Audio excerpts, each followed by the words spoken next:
Right now, as you sit reading this, you are moving. Not slowly, not at the pace of a car on a highway or a plane cutting through clouds at 30,000 feet. You are moving at a speed so absurd, so completely beyond anything your body was built to comprehend, that if you were told the number without context, you would assume it was a mistake. 828,000 kilometers per hour. That is how fast you are traveling through space at this exact moment. Not because of anything you did, not because of any engine or fuel or force you can feel. Simply because you exist on this planet, which orbits this star, which is itself locked in an orbit around the center of a structure so vast that the number above 828,000 kilometers per hour is barely enough to make a dent in crossing it within a single human lifetime. You feel none of it. That is the first thing to understand. The motion is real. The physics are unambiguous. The measurements have been confirmed by every instrument we have ever pointed at the sky. And yet, you sit here perfectly still by every sensation available to you because the scale of what is carrying you is so immense that your nervous system, built to detect a predator at 100 meters to feel the wind shift before a storm, registers nothing. You are a passenger on a journey you cannot perceive. Inside a machine you cannot see, moving toward a destination that will take 225 million years to reach. That destination is where you started. One full orbit of the Milky Way, one galactic year. The last time the Sun occupied roughly the same position in its orbit around the galactic center. The dominant land animals on Earth were not mammals. They were not birds. They were not anything with warm blood or a heartbeat you would recognize. The last time you were here, cosmically speaking, the age of dinosaurs had not yet begun. Trilobites still crawled across the ocean floor. The continents wore shapes no map has ever recorded. And you have not finished a single lap since then. This is the galaxy you live in. This is the structure that contains every star you have ever looked at, every constellation that has ever been named, every myth that has ever been told about the night sky. All of it, every single point of light visible to the human eye from the surface of this planet, belongs to one galaxy, one structure. And that structure is so large that traveling across it at 828,000 kilometers per hour for the entire history of complex animal life on Earth would not bring you from one side to the other. But here is what most people get wrong. When they hear a number like 100,000 light years, the approximate diameter of the Milky Way's disk, they nod. They accept it. They move on. The number passes through the mind like water, through a sieve, leaving no real impression, no genuine weight. It sounds large. It is filed away alongside other large things. And then the conversation continues and the galaxy returns to being a pretty band of light in a dark sky photograph, something beautiful and remote and ultimately decorless. That is not what this is. What this is, what the Milky Way actually is something that resists every instinct your brain uses to understand the world. It does not merely exceed your intuition, it dismantles it. Every comparison, every analogy, every attempt to scale it down to something human-sized will fail in some fundamental way because the gap between the largest thing a human can genuinely picture and the actual size of this galaxy is not a gap of degree, it is a gap of kind. We are not talking about something that is merely very, very large. We are talking about something that operates on a register of existence that your nervous system was never designed to access. And yet, you are inside it. That is the central fact of this entire journey. You are not looking at the Milky Way from the outside. You are not a distant observer safely removed peering through a telescope at something alien and separate. You are embedded within it, orbiting within it, made of material that was forged within it, breathing air that traces its origin back to processes that happened inside it billions of years before this planet existed. The galaxy is not out there. It is the structure within which every moment of your life is occurring. If you find that the universe reshapes how you see your place within it, if these kinds of journeys through scale and science and the staggering machinery of existence are something you return to, then do me a small favor. Hit that like button, subscribe if you have not already. It genuinely helps this channel reach others who are looking for exactly this. Now get comfortable. because we are going to take this one step at a time, and by the end, the band of light you see on a clear night will never look quite the same again. Let's begin. To understand what the Milky Way is, you first have to understand where you are within it and why that location is so difficult to establish. This is not a trivial problem. It is in fact one of the most fundamental challenges in the history of astronomy. And the reason is simple. You cannot map a forest from inside the forest. Not easily. Not without extraordinary creativity. When you stand among the trees, you see trunks in every direction. You can measure the nearest ones. You can count them. You can estimate how far they extend. But the overall shape of the forest, its boundaries, its density, gradients, the patterns in how it grows, that is invisible to you. You can only piece it together indirectly through inference and patience, and the accumulation of thousands of small measurements. This is precisely the situation human astronomers have occupied for the entirety of our species' existence. We are inside the Milky Way. We orbit within its disk roughly 26,000 light-years from its center, embedded in one of its spiral arms, or more precisely, in a smaller spur between two of its major arms.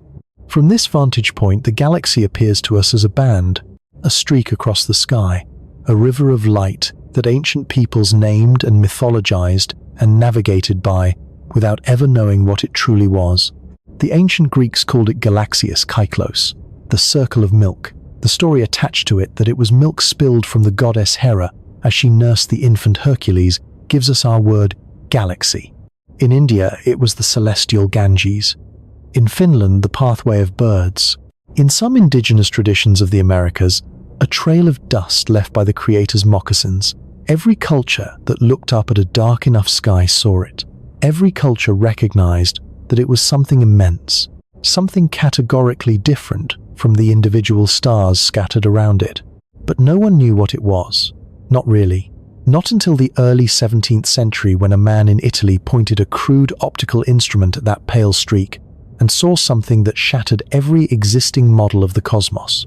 Galileo Galilei did not invent the telescope, but in 1609 and 1610, he used one with a skill and scientific intent that transformed it from a novelty into the most powerful instrument in the history of human knowledge. When he turned it toward the Milky Way, he discovered that the soft, hazy glow did not resolve into cloud or vapor or any continuous substance. It resolved into stars. Countless stars packed so densely that the unaided eye could not separate them, their combined light blurring into the luminous band visible on any clear night. The Milky Way was not a feature of the sky. It was a collection of individual suns so numerous and so distant that they appeared as a smear of light rather than a field of points. It was the first glimpse of what the galaxy actually is. And yet even that discovery, revolutionary as it was, gave no sense of the scale. Galileo could see that there were many stars. He could not know how many. He could not know how far away they were. He could not know that the faint glow he observed with his small instrument represented only a fraction of a structure that spans 100,000 light-years, contains between 100 and 400 billion stars, and has been in existence for nearly as long as the universe itself. Those numbers came later, much later, and they came slowly through one of the longest and most painstaking scientific detective stories ever undertaken. The first serious attempt to map the Milky Way came in the late 18th century from a man named William Herschel. Herschel was a musician by training, an oboist from Hanover, who had emigrated to England and built in his spare time some of the finest telescopes in the world. His approach to understanding the galaxy's shape was ingenious in its simplicity and limited in ways he could not have anticipated. He counted stars in hundreds of different directions across the sky. He pointed his telescope and tallied how many stars he could see in each field of view. His reasoning: if more stars appeared in a given direction, the galaxy extended farther that way. Fewer stars meant a shorter extent. The result was a flattened, disc-shaped model of the Milky Way, with the Sun near the center. It was the first data-driven map of our galaxy.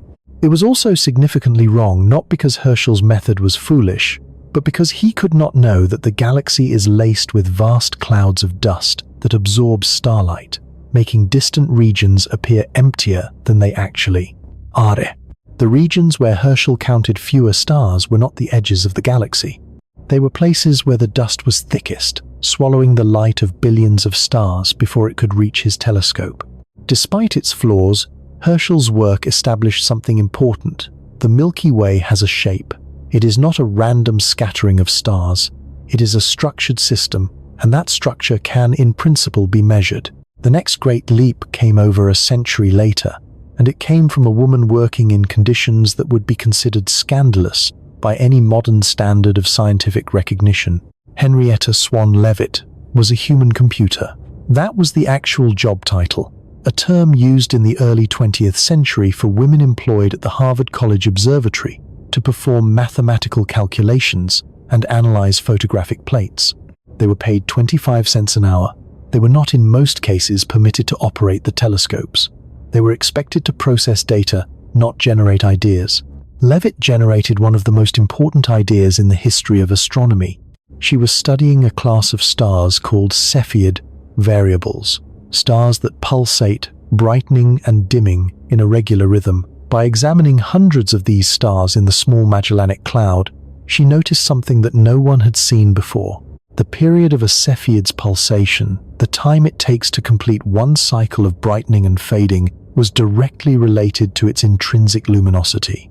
Brighter Cepheids pulsed more slowly, dimmer ones pulsed more quickly. The relationship was precise. It was consistent. It was a law. What this meant was extraordinary. If you could measure how long a Cepheid variable took to complete one pulse, you could calculate exactly how intrinsically bright it was.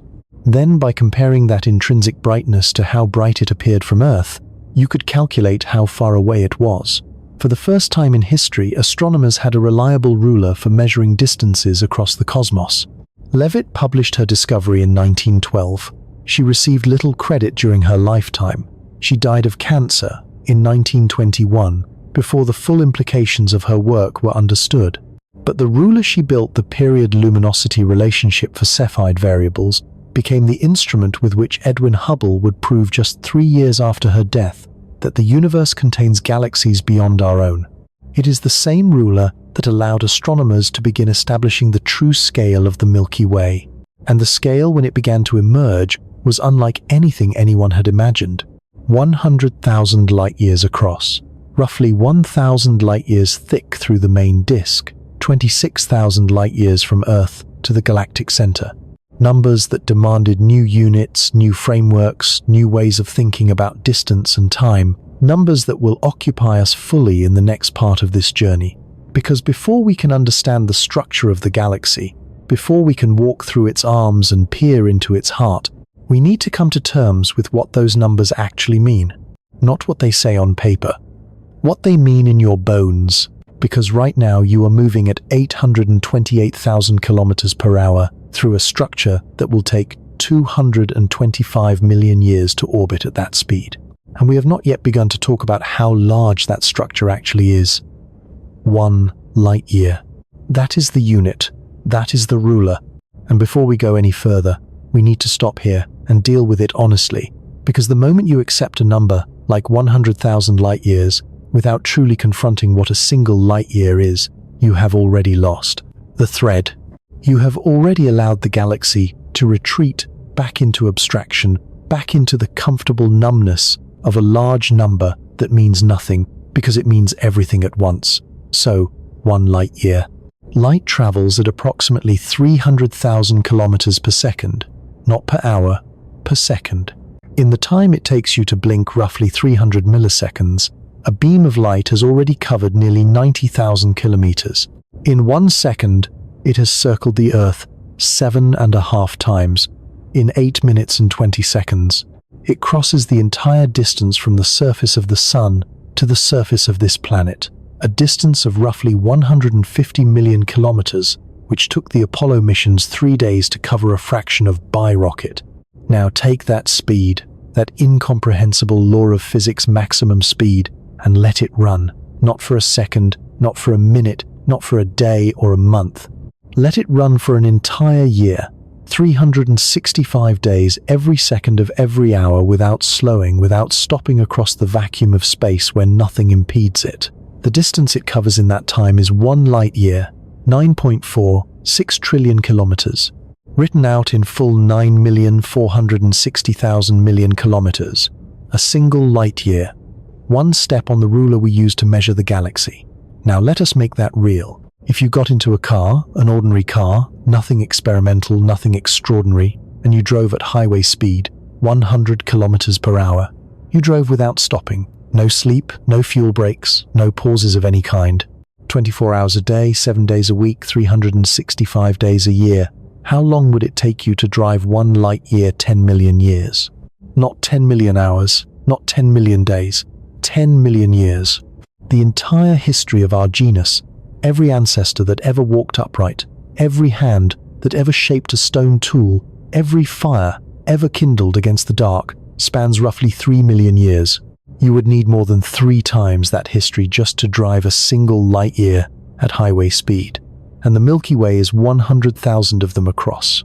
At that same speed in that same car, driving without interruption from the moment the first human ancestors appeared on Earth. To this exact moment, you would have covered less than a third of 1 light year. You would still be in cosmic terms essentially parked. This is not a rhetorical flourish.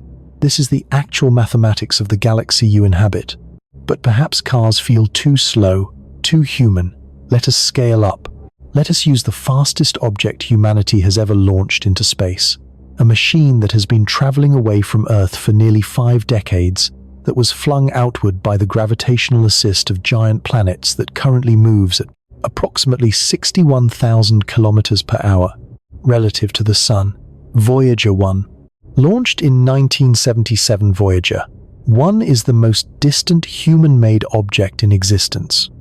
It has been traveling for longer than most people alive today have been alive. It has crossed the boundary of the heliosphere, the bubble of solar wind that surrounds our solar system, and entered interstellar space, the true void between the stars. NASA tracks it every day. It is by any measure one of the greatest achievements in human history. In 47 years of continuous travel, Voyager 1 has covered approximately 24 billion kilometers. 1 light year is 9.46 trillion kilometers. Voyager 1 has traveled roughly 1/4% of 1 light year. If Voyager 1 were headed toward the nearest star, Proxima Centauri, at 4.2 light years away, it would arrive in approximately 73,000 years, not 73,000 days, 73,000 years. The pyramids of Giza are 4,500 years old. 73,000 years ago, anatomically modern humans had not yet left Africa, and Proxima Centauri is the closest star to us. It is our nearest neighbor. It is in galactic terms essentially next door, so close that astronomers sometimes describe it as part of our extended solar neighborhood. The center of the Milky Way is 26,000 light-years away. The far edge of the disk is 100,000 light-years away. At Voyager's speed, reaching the galactic center would take approximately 440 million years. Crossing the full diameter of the disk would take over 1.7 billion years. The universe itself is only 13.8 billion years old. We are talking about journeys that consume a significant fraction of all time that has ever elapsed since the Big Bang. Let us try another angle, another way to feel this. Imagine we perform a scale reduction. We shrink the entire Milky Way, all 100,000 light-years of its diameter, down to the size of the continental United States, from New York to Los Angeles, roughly 4,500 kilometers. At that scale, the entire solar system from the Sun out past Neptune, the full extent of the region we have sent probes into, the full volume of space we have any direct physical experience of, would be less than 1 millimeter across. Less than 1 millimeter. The period at the end of this sentence is approximately 0.5 millimeter in diameter. At this scale, our solar system fits inside the period at the end of a sentence. The Voyager probe, the farthest thing we have ever thrown into space, sits so close to the Sun that the distance between them is invisible to the naked eye. And the nearest star, Proxima Centauri, 4.2 light-years away, sits less than 2 millimeters from that invisible period. Everything we have ever seen with a telescope that is close enough to resolve into a disk, everything we have ever visited with a spacecraft, everything we have ever measured with direct observation rather than inference, all of it occupies a regions smaller than the width of 2 pencil marks on a piece of paper, in a map the size of the continental United States. That is the galaxy. Now consider what fills the rest of that map. Hundreds of billions of other periods. Other solar systems, other stars distributed across an area the size of a continent, most of them separated from their neighbors by distances that at this scale amount to a few millimeters or centimeters. The Milky Way is not dense the way a city is dense. It is not even dense the way a forest is dense. At this scale, it resembles something closer to a very, very large room in which someone has scattered a few thousand grains of sand. Each grain of sand separated from the others by meters of empty space, and then told you that the room contains hundreds of billions of them. Space is overwhelmingly space. The stars are the exception. The void is the rule. And this creates a strange doubling in how we must think about the galaxy's size. On one hand, the Milky Way is almost incomprehensibly large, 100,000 light-years across a structure that would take Voyager 1/1 billion years to traverse.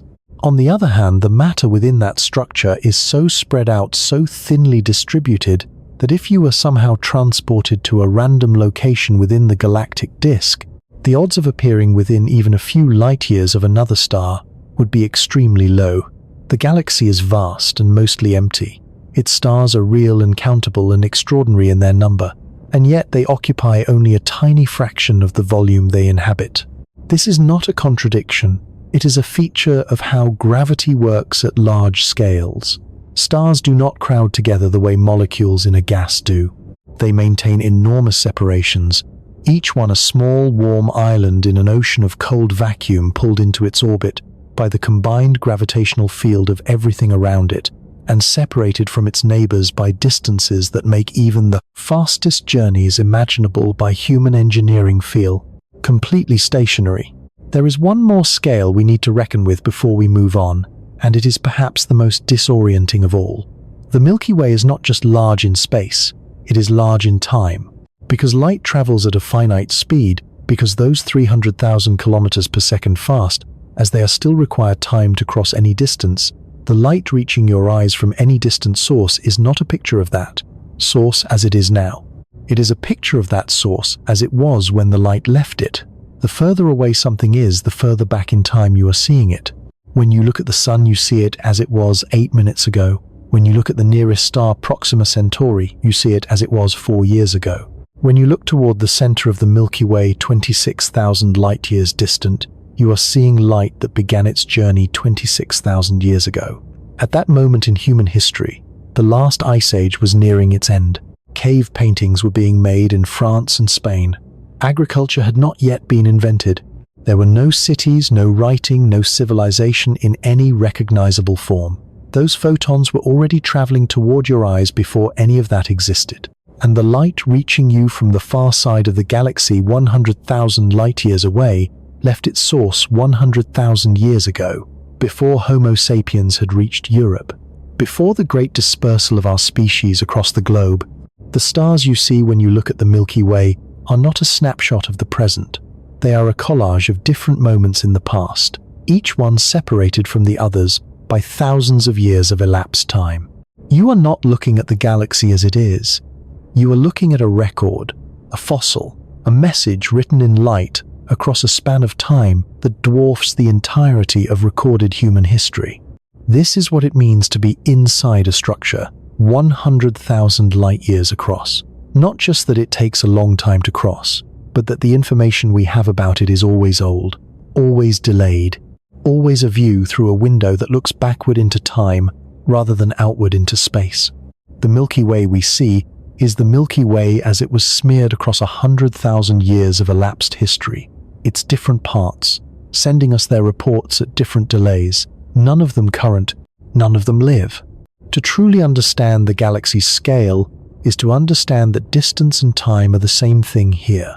The ruler marked in light years measures both how far and how long ago, and the further you look, the deeper into the past you are seeing. We are travelers not only through space, but through time, and the galaxy we inhabit is ancient enough and large enough that those two journeys cannot be separated. Now we have a ruler. Now we have some sense imperfect, incomplete, but genuine of what it means to speak of distances measured in light years. Now, we can begin to look at what actually occupies this space, what the Milky Way contains, how it is structured, and where within that structure you are. Because your location matters more than you might expect. You do not live in the center of the galaxy. This seems like an obvious statement, almost too simple to be worth making. But sit with it for a moment, because the history of human thought about our place in the cosmos is largely a history of assuming the opposite. For most of recorded history in most cultures, in most cosmologies, the default assumption was centrality. Earth at the center of the solar system at the center of the galaxy at the center of the universe. Each of these assumptions felt natural because the perspective from which we observe everything is always our own perspective, and our own perspective always feels like the center. Each of these assumptions was wrong. Earth orbits the sun. The sun is not at the center of the Milky Way. The Milky Way is not at the center of the universe. And your specific address within the galaxy, the precise location where this solar system happens to sit, is about as far from the center of power and drama as it is possible to be while still being inside the main structure. You live on a minor spur, a side road, a small branch extending between two much larger spiral arms, roughly 26,000 light-years from the galactic center, in the outer regions of a disk that extends another 24,000 light-years beyond you before it begins to thin into scattered stars and empty halo. And this, as it turns out, may be one of the most important facts about your existence. But before we get to why we need to understand what you are living inside, because the Milky Way is not simply a disk of stars rotating around a central point. It has structure, elaborate, intricate, beautiful structure that took centuries of observation to begin to unravel, and that is still not fully mapped even today. The galaxy is a barred spiral. Those two words contain the essential architecture. Spiral because the stars and gas are arranged in curving arms that wind outward from the center like the pattern of a pinwheel or the surface of a hurricane seen from above.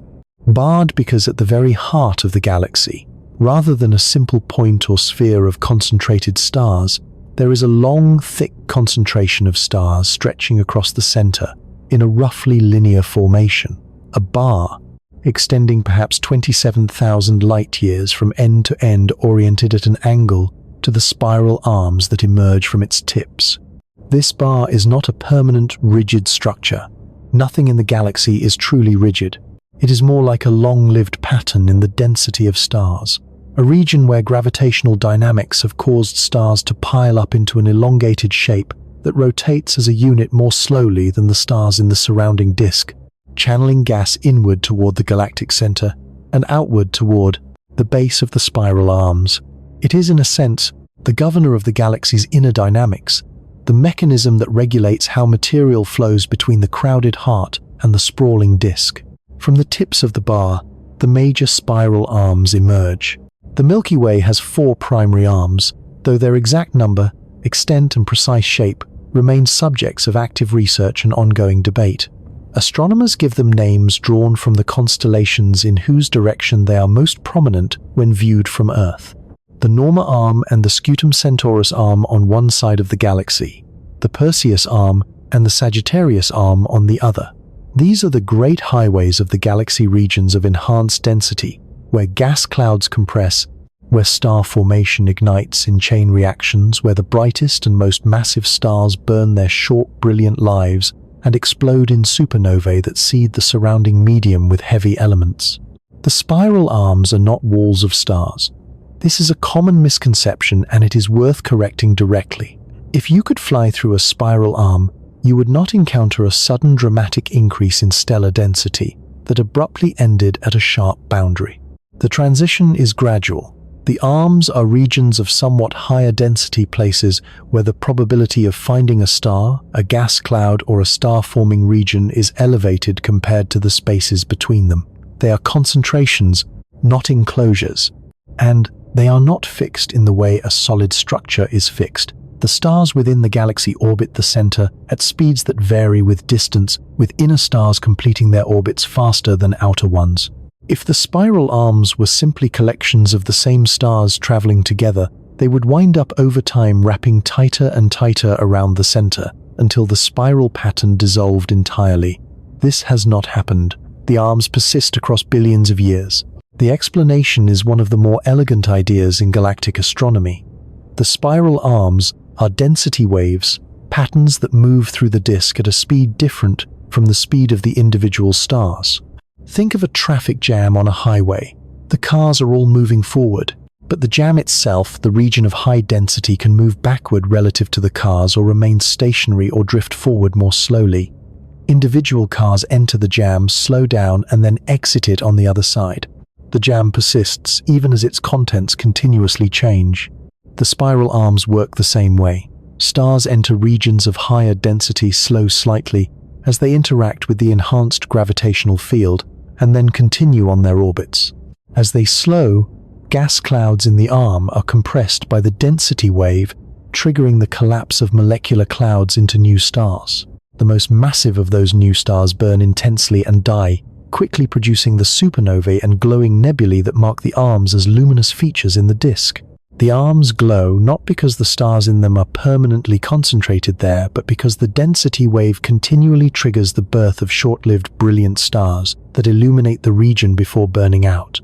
It is a machine for making stars, a slow-moving wave of compression sweeping endlessly through the disk, leaving trails of newborn suns in its wake. Now, where are you in all of this? You are not in any of the 4 major arms. You are in something smaller, a feature that goes by several names in the astronomical literature, most commonly the Orion spur or the local arm. It is a partial arm or an inter-arm spur, extending roughly 10,000 light-years in length and sitting between the inner edge of the Perseus arm and the outer edge of the Sagittarius arm. It is by galactic standards a modest structure, not one of the grand highways, but a lane connecting them, narrower, less dense, less dramatically lit by massive young stars. The sun sits toward the inner edge of this spur, roughly halfway between the 2 major arms on either side. Our nearest major neighbor inward, the Sagittarius arm, lies approximately 6,500 light-years closer to the galactic center. The Perseus arm, the next major structure outward, is roughly 6,500 light-years in the other direction. We are in the quiet middle between the lanes of heavy traffic. This position has a quality that is easy to overlook when you are focusing on how ordinary it seems. It is stable. The major spiral arms are vigorous environments. Star formation there is intense and continuous. Massive stars form in enormous clusters, burn at extraordinary temperatures, and die in supernovae that release more energy in seconds than the sun will emit across its entire 10 billion-year life. The radiation environment in and near a major spiral arm is correspondingly intense. High-energy photons, cosmic rays, shock waves from nearby explosions. These are not conditions under which complex chemistry proceeds quietly and patiently toward the production of life. Our position between the arms means we spend relatively little time within the most hazardous zones. The sun oscillates gently above and below the galactic plane as it orbits a slow vertical wobble that takes roughly 30 million years to complete one full cycle, and it drifts in and out of the local spur over geological timescales. But the truly violent regions, the crowded star-forming nurseries where massive stars explode in rapid succession, are not our immediate neighbors. We have the quiet zones to ourselves largely. Whether this is genuinely one of the reasons life was able to emerge and persist on Earth is a question that remains open. The idea that there exists a galactic habitable zone, a range of distances from the galactic center, where conditions are neither too harsh nor too depleted of heavy elements for complex life to develop, is compelling but contested. What is not contested is the observation that we happen to occupy a region of the galaxy that is by multiple measures calmer and more chemically enriched than average. We are in a good neighborhood, but mapping this neighborhood, establishing our position within the galactic structure with any confidence, turned out to be extraordinarily difficult. And the story of how it was done is a story about creativity in the face of a fundamental observational limitation. The problem is dust, interstellar dust, the microscopic particles of carbon and silicates that fill the spaces between the stars absorbs and scatters visible light with ruthless efficiency. For every increase of roughly 3,000 light-years through the galactic plane, visible light is dimmed by a factor of 10. By the time you are trying to observe stars 10,000 light-years away in the direction of the galactic center, the dust has reduced their apparent brightness by a factor of tens of thousands. Stars that would otherwise be easily visible become invisible entirely. The far side of the galaxy, the other half of the disk on the opposite side of the center from us, is completely hidden from optical telescopes. We cannot see it. We cannot even see through to it. The galaxy's own interior blocks the view. For much of astronomical history, this meant that attempts to map the Milky Way's structure were necessarily incomplete. Herschel's star counts were limited to what the dust allowed him to see. Even with photographic plates and larger telescopes, the structural picture remained confused. Some astronomers in the early 20th century believed the Milky Way might be a simple lens-shaped system without spiral structure. Others suspected spirals, but could not confirm them. The breakthrough came not through visible light, but through radio waves. In 1944, the Dutch astronomer Hendrik van der Hulst predicted that neutral hydrogen, the most abundant element in the galaxy distributed in vast clouds throughout the disk, should emit radio waves at a very specific wavelength of 21 centimeters. Radio waves at this wavelength pass through dust clouds without being absorbed. If van der Hulst was right, a radio telescope could see through the entire galaxy, mapping hydrogen clouds that were invisible to optical instruments. He was right. Within a decade, radio telescopes in the Netherlands, Australia, and the United States had mapped the distribution of hydrogen across the Milky Way.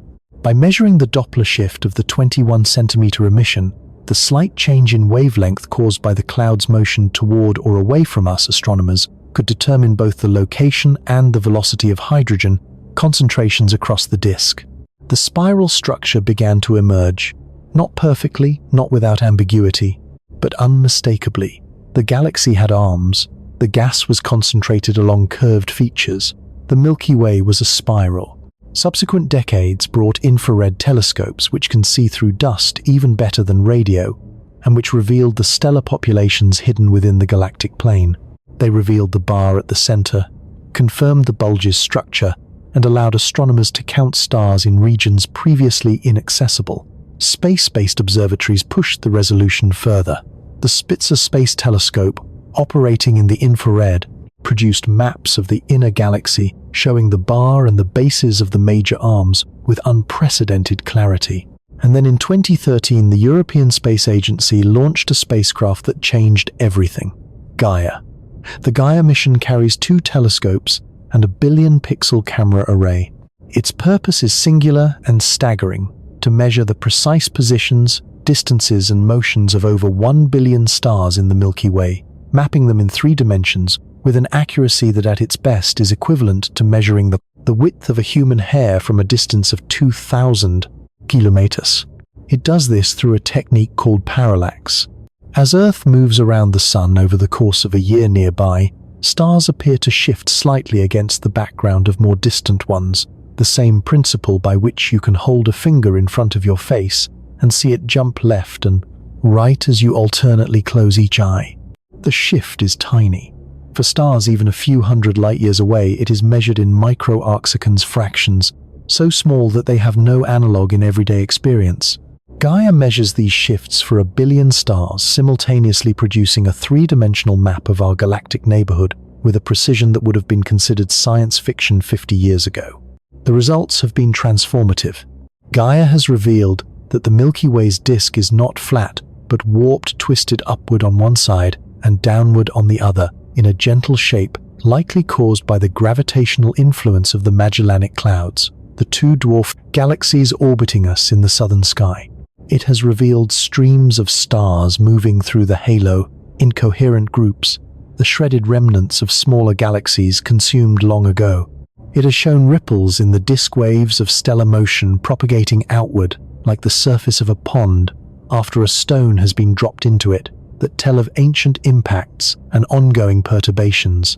It has given us for the first time something approaching a genuine map of our home, And yet, even Gaia has limits. 1 billion stars is an extraordinary achievement, but the Milky Way contains between 100 and 400 billion. Gaia maps less than 1% of the total. The parts of the galaxy most hidden by dust, the innermost regions, the far side of the disk, remain beyond its reach. The map is the most detailed we have ever made, and it is still profoundly incomplete. We are inside a structure we cannot fully see. We are mapping it from within, using every trick available to us. Radio waves, infrared light parallax measurements, stellar velocities, and the picture grows clearer with every passing year. But it remains a picture assembled from fragments, a mosaic, whose missing tiles number in the hundreds of billions. There is something philosophically appropriate about this. We live in a galaxy that hides itself from us, that uses its own substance, its dust, its density, its sheer size to prevent any single vantage point from taking in the whole. To understand the Milky Way requires patience. It requires creativity. It requires the willingness to work with incomplete information, to build models and test them, to revise and refine and accept that the answer is always provisional, always subject to improvement.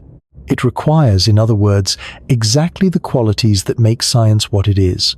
And what we have assembled through all of that effort is a portrait of a barred spiral galaxy, approximately 100,000 light-years across, containing hundreds of billions of stars with 4 major arms and several smaller spurs, a bar at its center, and a halo extending far beyond its luminous disk, rotating steadily at speeds that require the presence of far more mass than we can see. You live on one of the smaller spurs, between 2 major arms, 26,000 light-years from the center, in the quiet middle of a structure whose full extent you will never be able to see directly, no matter how powerful the instruments you build, because you are inside it. And now we need to go toward the center, because at the center of this galaxy, hidden behind 26,000 light-years of gas and dust and intervening stars, something waits, something that anchors the entire structure, something that has been there since the Milky Way was young, something that does not emit a single photon of light. 0911, 26,000 light-years. That is the distance between you and the center of the Milky Way. 26,000 years of light travel. 26,000 years of photons crossing the void between there and here, arriving at your eyes, carrying information about a place you will never visit, a region so hostile and so strange that the physics governing it operates at the very edge of what our equations can describe. The light reaching your eyes right now from the direction of the galactic center left its source before the last ice age ended, before agriculture, before writing, before every civilization that has ever risen and fallen on this planet had yet begun. And when those photons finally arrive after that incomprehensible journey through dust and gas and the long dark between the stars, they show you almost nothing, because the center of the Milky Way is hidden, not metaphorically hidden, not difficult to see in the way that faint stars are difficult to see, hidden absolutely completely from every optical telescope ever built by a wall of interstellar dust, so thick that visible light cannot penetrate it.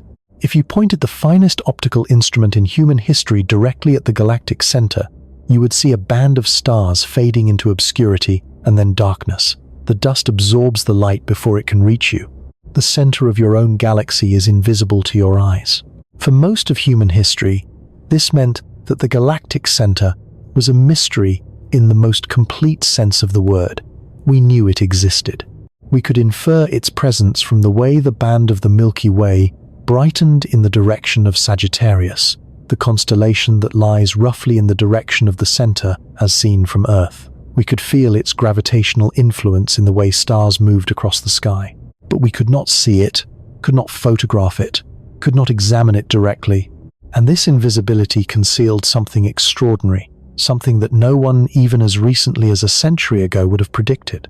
Something that required decades of patient observation, the development of entirely new wavelengths of astronomy, and ultimately the construction of an instrument the size of the Earth itself to finally confirm. At the center of the Milky Way, at the precise geometric heart of the galaxy you orbit, sits a black hole. Not a stellar mass black hole of the kind that forms when a massive star collapses at the end of its life. Those objects have masses of perhaps 10 to 50 times the mass of the Sun. They are extraordinary, by any human standard, but they are small players in the galactic context. What sits at the center of the Milky Way is something categorically different. A supermassive black hole, 4 million times the mass of the Sun. 4 million solar masses compressed into a region smaller than the orbit of Mercury around our Sun.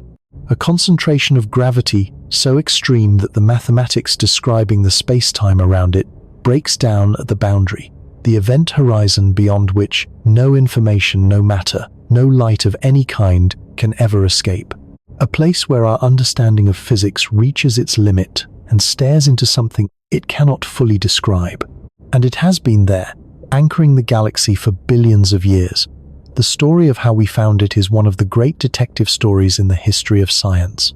And like all great detective stories, it did not begin with a dramatic revelation. It began with a puzzle, a piece of data that did not fit, lefexinal, that made no sense against the backdrop of everything that was thought to be known. In 1974, two astronomers, Bruce Ballack and Robert Brown, were using a radio telescope array to map the center of the galaxy. Radio waves, unlike visible light, can penetrate the dust.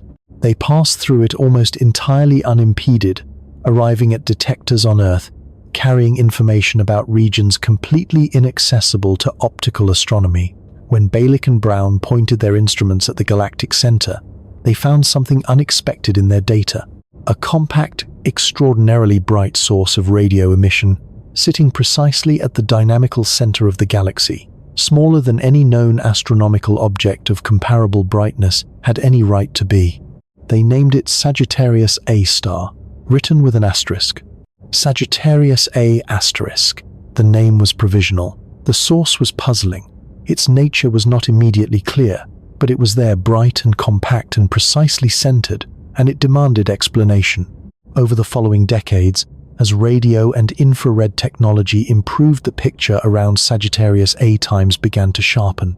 Infrared telescopes, which see in wavelengths longer than visible light and can penetrate dust that blocks shorter wavelengths, began to resolve individual stars near the galactic center. Not easily. The region is extraordinarily crowded, packed with stars at densities thousands of times higher than the neighborhood around our Sun. Separating individual stellar images from that background required the most sophisticated observational techniques ever developed. Two teams working independently and in competition took on the challenge. One team was led by Reinhard Genzel at the Max Planck Institute for Extraterrestrial Physics in Germany. The other was led by Andrea Ghez at the University of California, Los Angeles. Both teams spent years, ultimately decades, pointing their telescopes at the galactic center night after night, tracking the positions of individual stars with extraordinary precision. What they saw was almost impossible to believe.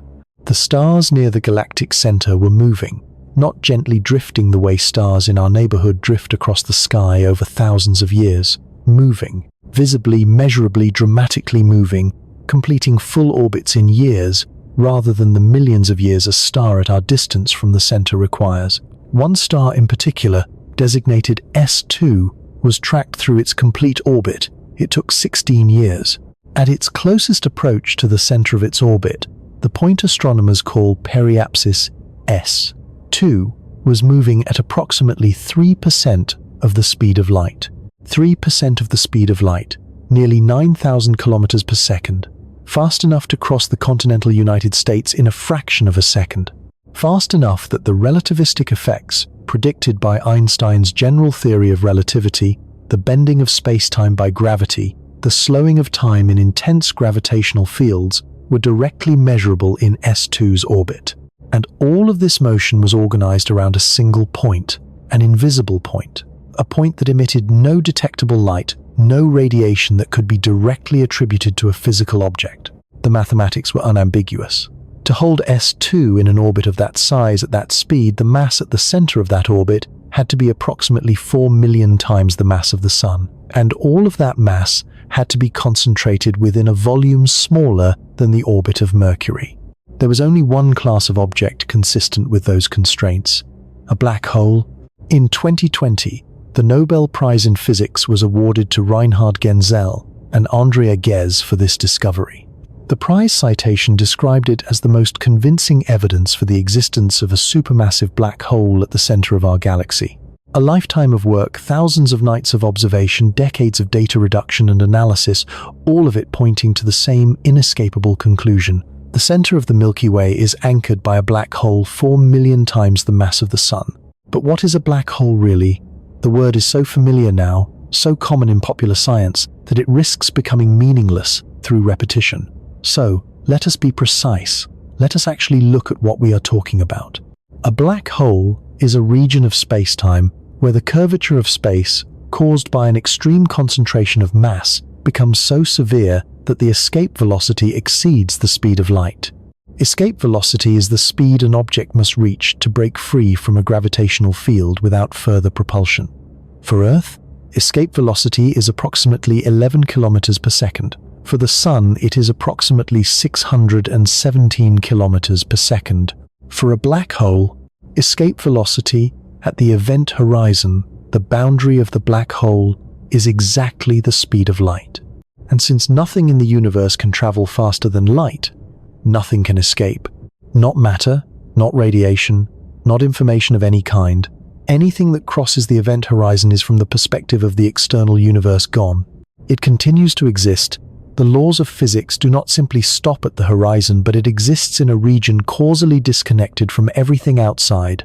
No signal from within can ever reach the outside.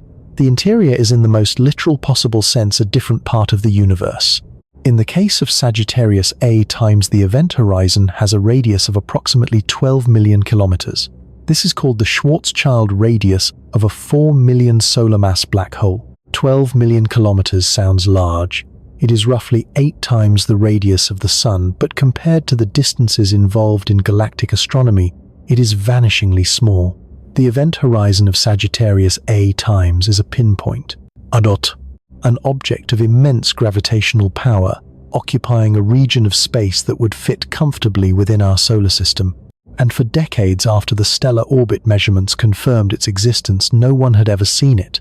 To see a black hole, or rather to see the shadow it casts against the glowing gas surrounding it, requires resolving an angular size smaller than anything any individual telescope could manage.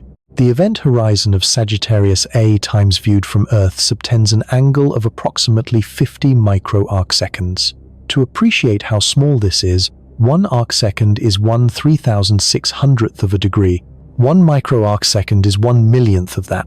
50 micro-arcseconds is the apparent size of a donut sitting on the surface of the Moon as seen from Earth. No optical telescope, no radio telescope dish of any size that could physically be built on Earth's surface could resolve that angle.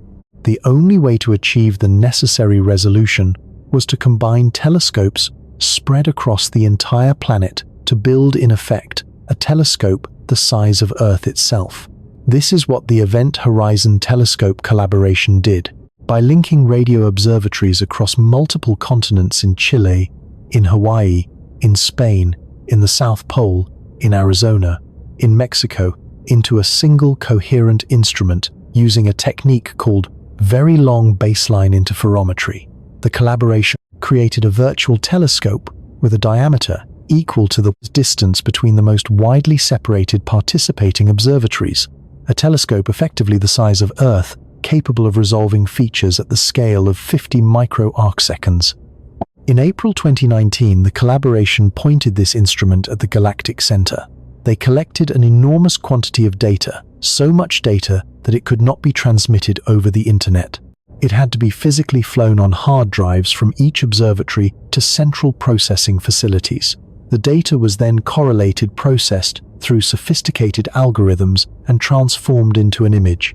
On the 10th of April 2019, the Event Horizon Telescope collaboration released its first image. It showed a different target, the supermassive black hole at the center of the galaxy M8755 million light-years away. A bright ring of glowing orange gas surrounding a dark central shadow. The shadow of a black hole's event horizon seen for the first time in human history. Then on the 12th of May 2022, they released the second image, the one we had been waiting for. Sagittarius A. The image was blurry by the standards of everyday photography. It was a ring of glowing gas, reddish-orange structured asymmetric, surrounding a central dark region. The dark region was the shadow of the event horizon, the place from which no light emerges. The 4 million solar mass anchor at the center of the Milky Way rendered visible for the first time in the history of our species. It was small. In terms of raw angular size, it was smaller than the M87 image, despite being far less massive, because Sagittarius A times is also vastly closer to us, and at galactic center distances, its event horizon subtends a comparable angle to the much larger but much more distant M87 black hole. It was blurry. It required years of data processing and algorithmic reconstruction to produce, and it was without question one of the most significant images ever captured by human technology. We had seen the heart of our galaxy. Now, here is something that surprises almost everyone who learns it for the first time. Sagittarius A times is quiet. Extraordinarily, almost puzzlingly quiet. Black holes are not inherently dark and silent. When they actively accrete material, when gas and dust fall toward them in large quantities, the infalling matter forms an accretion disk, a swirling region of superheated plasma that glows with extraordinary luminosity. Some supermassive black holes are accreting so voraciously that they outshine their entire host galaxy by factors of hundreds or thousands. These are called quasars. The most luminous quasars emit more energy per second than 10 trillion suns. They are visible across billions of light years. Sagittarius A is not a quasar. It is not even close. The luminosity of Sagittarius A times is approximately 100 times lower than what would be expected if it were accreting material at a rate consistent with the density of gas in its vicinity. Something is preventing the majority of nearby material from falling in. Strong magnetic fields may be channeling gas outward rather than inward. Winds driven by stellar radiation in the dense star cluster surrounding the black hole may be blowing material away before it can descend to the event horizon. Whatever the mechanism, Sagittarius A times is starved.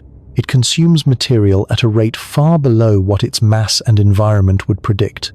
Occasionally it flares. Sudden brightenings in the X-ray and infrared brief periods lasting hours to days, during which Sagittarius A times becomes tens or hundreds of times more luminous than its baseline state. These flares are thought to occur when small concentrations of gas or disrupted objects fall closer to the event horizon, releasing energy in brief bursts before the accretion subsides again. They are dramatic by human standards and invisible at galactic scales. The black hole brightens, flares, and returns to silence. For the Earth, this quietness is not incidental. It is critical.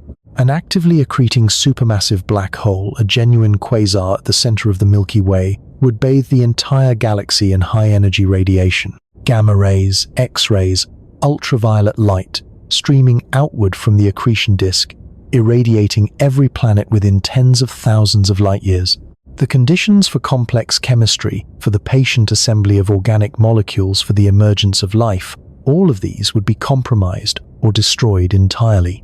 The Milky Way would be a different kind of galaxy. A harsher one, perhaps a sterile one.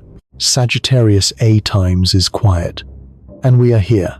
Whether these two facts are connected, whether the dormancy of our galaxy's central black hole is one of the prerequisites for our existence, is not a question science can currently answer definitively. But it is not an unreasonable question to ask. And it sits alongside the question of our position between spiral arms in a galactic habitable zone, in a chemically enriched but not overly violent neighborhood, as one of the accumulating coincidences that made this planet possible. The black hole is there. 4 million solar masses, 12 million kilometers of event horizon, a darkness from which nothing returns, and it is sleeping. For now. At some point in the future, perhaps triggered by a dense gas cloud passing too close, perhaps by the tidal disruption of a star wandering too near the event horizon, perhaps by some other mechanism not yet understood, Sagittarius A times will wake. It will accrete. It will brighten. It will flare with a luminosity that dwarfs its current whisper, not to quasar levels perhaps, but to levels far exceeding anything it produces today. When that happens, something extraordinary will be visible from any planet with eyes to see it. Whether we will be among those watching is a question that belongs to a future we cannot predict. For now, the center of the Milky Way is a place of tremendous density and activity, crowded with stars, lit by massive young suns, churning with gas and radiation, with a black hole at its precise heart that sits in unexpected silence, consuming matter slowly and patiently, anchoring 400 billion stars in their orbits, holding the galaxy together, 26,000 light-years away from you, invisible to your eyes. But there, always there, the hidden heartbeat at the center of everything you have ever known. And now we need to talk about what is holding all of this together. Because the black hole, massive as it is not enough. The stars, numerous as they are not enough. The gas and dust and visible matter of every kind, everything we can see, photograph, measure, and catalog, is not enough to explain why the Milky Way holds the shape it holds, rotates the way it rotates, and refuses to fly apart. Something else is providing the gravity. Something we have never seen, something we do not understand, something that makes up the vast majority of the galaxy's total mass, and that by any measure is the most disturbing fact in this entire story. 0913. The galaxy should not exist. Not in the form it takes, not with the shape it holds, not rotating the way it rotates with the arms it carries, with the stability it has maintained across billions of years. If you take everything we can see, every star, every cloud of gas, every grain of dust, every photon of light emitted by every object in the Milky Way, and you calculate the total mass, and then you use that mass to predict how the galaxy should rotate, the prediction is wrong. Not slightly wrong, not off by a small margin that might be explained. The outer regions of the Milky Way, the stars and gas clouds that orbit tens of thousands of light years from the center, are moving far too fast. According to the laws of gravity as we understand them, as Newton derived them and Einstein refined them, stars at the outer edges of a galaxy should move more slowly than stars closer to the center. This is how orbital mechanics works. It is how the solar system works. Mercury, the innermost planet, orbits the Sun at 47 kilometers per second. Neptune, the outermost, orbits at just over 5. The further from the central mass, the lower the orbital speed. This is not a hypothesis. It is a mathematical consequence of gravity's inverse square law, confirmed in every planetary system and binary star we have ever measured. The Milky Way does not obey it. Stars in the outer disk orbit at roughly the same speed as stars much closer to the center. The rotation curve, the graph of orbital velocity plotted against distance from the galactic center, does not decline the way it should. It stays flat. It extends outward kilometer per second after kilometer per second, holding steady far beyond any reasonable expectation based on the visible matter alone. Something is providing additional gravity. Something is out there distributed throughout and beyond the visible disk, contributing mass that we cannot see but whose gravitational influence is unmistakable in the motions of the stars we can see. This is the problem of dark matter, and it did not emerge from a single dramatic discovery. It crept into astronomy slowly, uncomfortably resisted for years before the weight of evidence made denial impossible. The first person to articulate the problem with genuine precision was not celebrated for it. Fritz Zwicky was a Swiss astronomer working at the California Institute of Technology in the 1930s. He was brilliant, combative, frequently right, and largely dismissed by his contemporaries. In 1933, studying the Coma Cluster, a dense collection of thousands of galaxies, roughly 320 million light-years from Earth, Zwicky measured the velocities of individual galaxies within the cluster and calculated the total mass required to keep the cluster gravitationally bound. The answer was hundreds of times larger than the mass he could account for by adding up the light from all the visible galaxies. He called the missing mass Dunkel materia, dark matter. His colleagues were largely unimpressed. Zwicky was known for heterodox claims and a difficult personality. The measurement was filed away, treated as an anomaly, and largely ignored for decades. Then came Vera Rubin. In the late 1960s and through the 1970s, Vera Rubin was working at the Carnegie Institution in Washington, studying the rotation of spiral galaxies. She was not the only person studying this problem, and she was working in a field that had not always welcomed women. She had been denied access to the Palomar Observatory early in her career because its facilities did not have a women's restroom, a situation she reportedly remedied by taping a paper cutout of a figure in a skirt to the door of the men's room and proceeding to work. Her determination was as exceptional as her scientific instinct. What Rubin found measuring galaxy after galaxy with her collaborator Kent Ford was consistent and inexplicable. In every spiral galaxy, they examined the rotation curve was flat. The outer stars were moving just as fast as the inner ones. The pattern Zwicky had seen in clusters was present at the scale of individual galaxies, and it was everywhere. Not in one or two unusual cases. In every galaxy they looked at. The implication was clear, even if it was deeply uncomfortable. There is more mass in galaxies than we can see, a great deal more. The visible stars and gas, everything that emits or reflects light in any wavelength account for only a fraction of the total gravitational mass. The rest is invisible. It does not emit light. It does not absorb light. It does not interact with electromagnetic radiation of any kind. It makes its presence known only through gravity. Rubin and Ford published their findings through the 1970s. Slowly, reluctantly, the astronomical community came to accept what the data demanded. Dark matter was real. Or at least something was real. Something that behaved exactly as dark matter would be expected to behave, even if its fundamental nature remained entirely unknown. Today, the evidence for dark matter extends far beyond rotation curves. It comes from gravitational lensing, the bending of light from distant galaxies by the mass of intervening objects. When astronomers map where the lensing mass is concentrated, they find it does not align with the visible matter. There are regions where almost no stars exist yet, where significant lensing occurs, indicating the presence of invisible mass. The most striking example is the Bullet cluster, two galaxy clusters that have passed through each other. The hot gas of the two clusters, the dominant component of visible matter, was slowed by electromagnetic interactions during the collision and now sits between the two clusters. But the gravitational mass, as revealed by lensing maps, passed straight through, barely interacting at all. The dark matter and the ordinary matter separated during the collision, and the lensing maps show them in different locations. It is one of the most direct pieces of evidence that dark matter is not a modification of gravity, but a genuine physical substance with its own distinct behavior.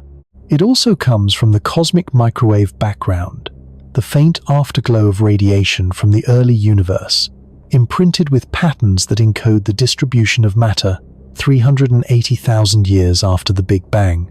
The precise pattern of temperature fluctuations in the cosmic microwave background is consistent with a universe in which ordinary matter makes up about 5% of the total energy content, and dark matter makes up about 27%. The remaining 68% is dark energy, a separate and equally mysterious phenomenon driving the accelerating expansion of the universe. Together, what we can see and touch and measure, every atom of every star, every molecule of every gas cloud, every grain of every dust particle, in every galaxy, in the observable universe, amounts to less than 5% of what exists. We live in a universe whose composition we do not understand at the level of 95%. In the Milky Way specifically, the dark matter is thought to form a vast halo, roughly spherical, extending far beyond the visible disk denser toward the center and decreasing gradually outward. This halo has no sharp boundary. It simply fades, the density of dark matter decreasing as you move further from the galactic center until at some vast distance it becomes indistinguishable from the background of the universe. The total mass of the Milky Way's dark matter halo is estimated at somewhere between 1 trillion and 2 trillion times the mass of the Sun. The visible disk, all the stars, all the gas, all the dust, accounts for perhaps 150 to 200 billion solar masses. The dark matter outweighs the visible matter by a factor of roughly 5 to 1. You are in a very precise sense living inside something you cannot see. The structure that holds the Milky Way together, that prevents the spiral arms from unwinding, that keeps the outer stars in their orbits, that defines the true extent and total mass of the galaxy, is composed overwhelmingly of a substance have never detected directly, never created in a laboratory, never touched or measured through any means other than its gravitational influence on the things we can see. This is not a gap in our knowledge that is expected to be filled by a small refinement of existing theory. This is a fundamental mystery. The most ambitious particle physics experiments in human history have been searching for dark matter candidates for decades. The Large Hadron Collider at CERN, the most powerful particle accelerator ever built, has probed energy scales where dark matter particles were expected to appear according to the most popular theoretical models, and found nothing. Underground detectors buried kilometers beneath the Earth's surface to shield them from cosmic ray interference have waited patiently for the faint recoil that a dark matter particle would produce when it collided with an atomic nucleus, and have registered nothing attributable to dark matter. Space-based telescopes have searched for the gamma rays that would be produced if dark matter particles annihilated each other in the dense regions of galactic halos, and have found no unambiguous signal. The silence of the experiments is itself informative. It has ruled out large classes of dark matter candidates. The most popular candidate of the 1990s and 2000s, weakly interacting massive particles, or WIMPs, a class of hypothetical particles predicted by supersymmetric extensions of the standard model of particle physics, has been progressively constrained until the parameter space where WIMPs could hide is becoming very small. They may still exist, but the simple, elegant versions of WIMP dark matter that theorists found most attractive are increasingly disfavored by the data. Other candidates remain. Actions extremely light particles, originally proposed to solve a different problem, in particle physics are now considered promising dark matter candidates and are being actively searched for in dedicated experiments. Primordial black holes. Black holes formed in the early universe, before stars existed, have been proposed as a dark matter component, though they are constrained by a variety of observations to make up at most a small fraction of the total. Sterile neutrinos, dark photons, and a range of other hypothetical particles populate the theoretical landscape. None have been confirmed. The honest position is this: we do not know what dark matter is. We know it exists. The evidence is overwhelming and comes from too many independent directions to be explained away. We know approximately how much of it there is, how it is distributed, and how it behaves gravitationally. We know it is not composed of ordinary atoms. We know it does not interact with light. We know it was present in the early universe and played an essential role in the formation of the first galaxies. We know that without it, the Milky Way as we know it could not exist. We do not know what it is made of. And this is not a minor footnote to our understanding of the galaxy. It is a gaping hole at the center of our model of the universe. The dominant component of every galaxy's mass, the substance that defines the structure of the cosmic web, that seeded the formation of the first galaxies, that holds every spiral arm in place and every stellar orbit on course, composed of something entirely outside the standard model of particle physics, something that interacts with ordinary matter only through gravity, something that has been present since the earliest moments of cosmic history and that we have not, despite our best efforts, managed to identify. There is a particular quality to this ignorance that distinguishes it from ordinary scientific uncertainty. It is not that we have a good theory with a few free parameters left to determine. It is that we do not have a confirmed theory at all. The dark matter problem sits at the intersection of cosmology, astrophysics, and particle physics, and has defied resolution for nearly a century since Zwicky first put numbers to the discrepancy. Consider what this means for your understanding of the Milky Way. When you look up at the night sky and see the band of the galaxy stretching overhead, when you observe the stars, the nebulae, the faint glow of billions of distant suns, you are seeing the 5%, the luminous fraction, the thin skin of visible matter draped over an invisible skeleton of dark matter that is 5 times more massive than everything you can see combined. The galaxy you observe with your eyes is not the galaxy as it actually is. It is the part that happens to emit light. The true structure, the gravitational architecture that defines the Milky Way's shape, its rotation, its mass, its behavior, is hidden from you completely. The dark matter halo does not care that you cannot see it. It does not care that our most sophisticated instruments have failed to detect it directly. It continues to do what it does, providing gravity-shaping orbits holding the galaxy together, with complete indifference to our attempts to understand it. And there is something else worth confronting here. Something that extends beyond the Milky Way to the structure of the universe itself. The pattern of galaxies we observe across the cosmos, the great filaments and voids and superclusters that make up the cosmic web, matches almost exactly the pattern predicted by simulations that include dark matter.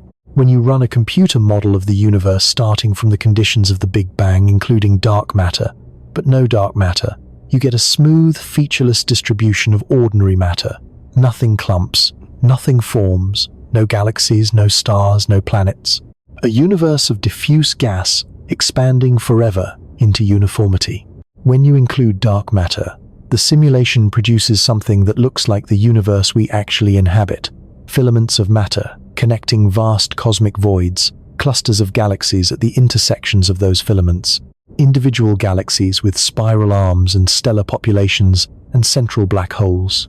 The entire architecture of the observable universe is a consequence of dark matter's gravitational influence in the early cosmos, amplifying tiny density fluctuations into the seeds of structure. Without dark matter, we would not be here. Not because dark matter is biologically necessary, but because without it, the universe would never have formed the structures that made biology possible. No galaxies, no stars, no carbon, no oxygen, no iron, no planets, no oceans, no chemistry. The invisible substance that we have never detected, that we do not understand, that our best experiments have consistently failed to find, is the reason the universe is not an endless, empty, structureless void. It is the reason you exist. The invisible hand did not just shape the Milky Way, it shaped the conditions that made the Milky Way possible in the first place. It shaped every galaxy in the observable universe. It shaped the cosmic web that connects them. It shaped the entire large-scale structure of everything that exists, and we do not know what it is. This is not a comfortable position for science to be in. Scientists are not, as a profession, comfortable with fundamental ignorance. The discipline is built around the belief that careful observation and rigorous reasoning can, in principle, resolve any empirical question. The dark matter problem has been resisting that belief for nearly a century. It has outlasted the careers of the physicists who first defined it, the experimental programs designed to solve it, and the theoretical frameworks proposed to explain it. It remains patient, invisible, everywhere, holding the Milky Way together from the outside and providing the gravity that no visible object supplies, defining the true shape and mass of the galaxy you inhabit. Every orbit of every star, including the Sun's long circuit around the galactic center, is shaped by the dark matter halo. Every spiral arm, every globular cluster, every stellar stream in the halo owes its path to the gravitational field that dark matter provides. You move through it constantly. It passes through you constantly. If dark matter is composed of particles, those particles are streaming through your body right now, at this moment, passing through the atoms of your flesh and bone and blood, without interacting, without leaving any trace, continuing their journey through the earth and out the other side and onward into space, indifferent to your existence in a way that is both humbling and slightly unsettling. The galaxy is mostly made of something we cannot see, cannot touch, cannot detect, and cannot explain. And it is that something that makes the galaxy real. Now we need to pull back, to look not just at the Milky Way itself, but at its place in a larger context. Because the galaxy does not drift alone through the universe. It has neighbors, it has companions, it has a future written in the gravitational relationship between itself and those companions, a future that is on the relevant timescales already decided. The Milky Way is falling toward something, and that something is falling toward us. 0915. Look up on a clear night, away from the cities, away from the light that modern civilization pours into the sky without thinking. Find the constellation Andromeda. It is not difficult. Follow the great square of Pegasus' 4 stars forming a rough rectangle in the autumn sky of the northern hemisphere, and extend a line from its northeastern corner upward and to the left. There, a faint smudge, barely visible, easy to mistake for a wisp of cloud or a slight imperfection in the eye itself. something that does not quite resolve into a point the way the surrounding stars do, but spreads slightly softly into a gentle, elongated haze. That smudge is not a cloud. It is not a nebula within our galaxy, not a cluster of nearby stars, not any object that belongs to the Milky Way in any sense.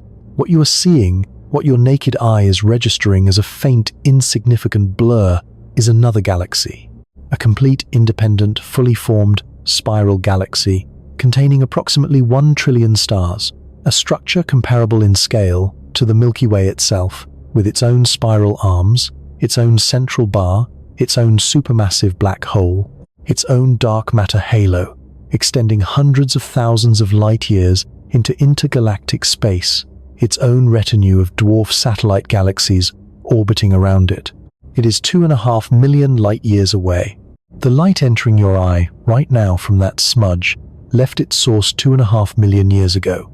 At that moment, our ancestors Homo habilis, or something close to it, were making simple stone tools in East Africa. The human brain had not yet reached its current size. Language, art, agriculture, civilization, all of it lay in a future that would not begin for another 2 million years. And the photons carrying the image of Andromeda's spiral arms were already in transit, already crossing the intergalactic void, already committed to a 2.5 million year journey that would end in the back of your eye on a clear autumn night. This is the Andromeda Galaxy, Messier 31, the nearest large galaxy to the Milky Way, our closest major neighbor in the universe, and it is moving toward us, not drifting, not wandering in our general direction by some coincidence of cosmic geometry, moving toward us with purpose, or rather with inevitability, which in the context of gravity amounts to the same thing. Andromeda is approaching the Milky Way at approximately 110 kilometers per second. Every second that passes, it is 110 kilometers closer than it was. Every year, it closes the gap by roughly 3.5 billion kilometers. At that rate, in approximately 4 billion years, Andromeda will arrive. The collision between the Milky Way and Andromeda is not a speculation. It is not a possibility that might or might not occur depending on circumstances. It is within the uncertainties of the measurement a certainty. The two galaxies are bound to each other gravitationally. They are falling toward each other. The outcome is not in question. Only the details, the precise trajectory, the exact timing, the nature of the aftermath remain subjects of active research. And this raises a question that most people, when they first hear about this impending collision, immediately want answered. What will it be like? The answer requires dismantling an assumption that the word collision almost inevitably triggers. When we hear that two objects are going to collide, we picture impact. We picture the violence of a car crash, the catastrophic energy release of an asteroid strike, the immediate and total destruction of both objects. Two things coming together at speed and being obliterated by the encounter. The collision of two galaxies is nothing like this. It cannot be because of the nature of what galaxies actually are. A galaxy is not a solid object. It is not even a dense object in any meaningful sense. It is an enormous volume of space in the Milky Way's case, a volume roughly 100,000 light-years across, within which a very large number of stars are distributed with vast separations between them. The average distance between stars in the disk of the Milky Way is several light-years. When the Milky Way and Andromeda collide, the stars of one galaxy will pass through the stars of the other, the way two swarms of bees might pass through each other, with the individual bees almost never actually touching because the space between them is so much larger than the bees themselves.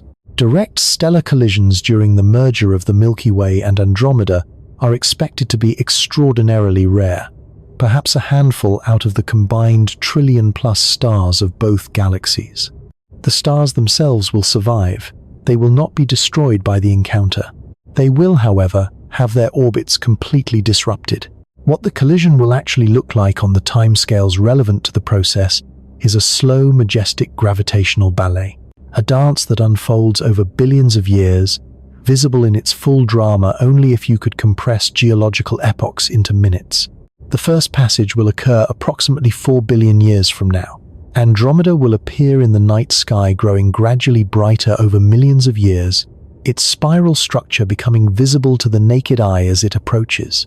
Eventually it will dominate the sky, a vast, brilliant spiral spanning an enormous arc across the heavens, far larger and more dramatic than anything visible in today's night sky. Then the two galaxies will begin to interpenetrate. Stars from Andromeda will appear in what was previously our sky. Stars from the Milky Way will be drawn into the gravitational field of the intruder. The disk structures of both galaxies will begin to distort their spiral arms, pulled into long tidal streamers, arcs of stars stretching out into intergalactic space, drawn by the gravitational interaction between the two systems. The first passage will not immediately merge the two galaxies. The momentum of the encounter will carry them through and past each other. Andromeda will recede, then gravity will pull it back. A second approach, a second passage, then a third. Each encounter will be more disruptive than the last, each one converting more of the orbital kinetic energy of the two systems into the random motions of individual stars. Each passage will bring the cores of the two galaxies closer together until, after several billion years of this gravitational dance, they will merge into a single structure. The result, the galaxy that emerges from the merger of the Milky Way and Andromeda, will be something neither of its progenitors resembles. The two spiral galaxies with their flat rotating disks and graceful curving arms will not merge into a larger spiral. The violence of the encounter, measured not in impacts, but in the wholesale disruption of orbital structures that took billions of years to establish, will randomize the motions of the stars. The ordered rotation that defines a spiral galaxy will be replaced by a more chaotic distribution of stellar orbits, some going one way, some going another, the overall system settling gradually into a roughly elliptical shape. Astronomers sometimes call this future object Milkomeda or Milkdromeda. The names are informal, slightly whimsical, a recognition that we are talking about something that does not yet exist. What it will look like in detail, how large it will be, exactly what shape it will take, whether any spiral structure will persist, depends on the precise initial conditions of the merger, in ways that simulations can constrain but not determine exactly. What is clear is that the Milky Way as a recognizable entity, as a barred spiral galaxy with 4 arms and a quiet central black hole, and a sun orbiting 26,000 light-years from the center, will cease to exist. And what of us? What of the sun and Earth, and the question of where this solar system will find itself in the aftermath of the merger? The honest answer is that we do not know precisely. Simulations of the merger run by teams at Harvard, at NASA's Goddard Space Flight Center, and at other institutions around the world produce a range of outcomes for the sun's orbit. In some runs, the solar system is flung outward, ejected into the outer regions of the merged galaxy, far from the new center. In others, it remains relatively close to the new core. In a few, it is ejected from the merged system entirely, becoming an intergalactic wanderer. None of these outcomes is particularly threatening to the sun or to any planets orbiting it. The sun will not be destroyed by the merger. Its nuclear furnace will continue burning. Its gravitational hold on the planets will be unaffected by the galactic restructuring happening around it. From the surface of Earth, if Earth is still habitable, which it may not be, given that the sun itself will be nearing the end of its main sequence, life in 4 billion years, the merger might be spectacular to observe. A sky transformed beyond recognition, 2 galactic cores visible simultaneously, tidal streamers of stars arcing across the heavens, a night that is never truly dark. But there is something happening at the galactic cores that deserves separate attention. At the center of the Milky Way sits Sagittarius A times 4 million solar masses. At the center of Andromeda sits its own supermassive black hole designated M31 times, with a mass estimated at somewhere between 50 million and 100 million solar masses, significantly more massive than ours. During the merger, as the 2 galactic cores are drawn together, these 2 black holes will approach each other. They will form a binary system, 2 supermassive black holes orbiting each other, separated initially by light years, then by light months, then by light days. As the binary tightens, it will do something that has never been directly observed, but that physics demands must occur. It will emit gravitational waves. Gravitational waves, ripples in the fabric of space-time itself, propagating outward at the speed of light, are produced by any accelerating mass. For ordinary objects, the waves are utterly negligible. For two supermassive black holes in a decaying binary orbit spiraling inward toward merger, the gravitational wave emission is extraordinary. The waves will carry energy away from the binary, causing the orbit to shrink further, causing more intense wave emission in a runaway process that ends when the two black holes merge into a single larger object. The gravitational wave signal from a supermassive black hole merger is not the brief chirp detected by LIGO when stellar mass black holes merge. It is a long, low-frequency rumble spanning years to centuries per cycle that falls in a frequency range detectable by pulsar timing arrays and by space-based gravitational wave detectors. The Laser Interferometer Space Antenna LISA, a gravitational wave observatory planned for launch in the 2030s, is specifically designed to detect signals in this frequency range. It may, if it operates long enough, detect the gravitational waves from other supermassive black hole mergers elsewhere in the universe, providing a preview of the physics that will eventually play out in the merger of Sagittarius A times and M31. The merger of the two central black holes will mark in a physical sense the completion of the Milky Way's transformation. Two galaxies will have become one. Two supermassive black holes will have become one. The new black hole, perhaps 100 million solar masses or more, depending on the masses involved and how much additional material it accretes during the merger, will sit at the center of Milky Way, anchoring the new galaxy the way Sagittarius A times anchors ours. The universe will continue. The stars within the merged galaxy will continue to burn and die and form new generations. The dark matter halo of the combined system will be larger and more massive than either progenitor's halo alone. The cosmic story will not end with the merger. It will simply enter a new chapter, but the Milky Way will be gone.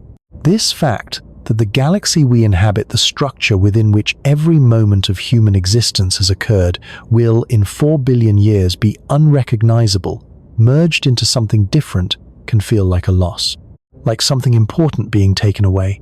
And in a sense it is. The spiral arms that currently define the Milky Way's character will not survive the encounter.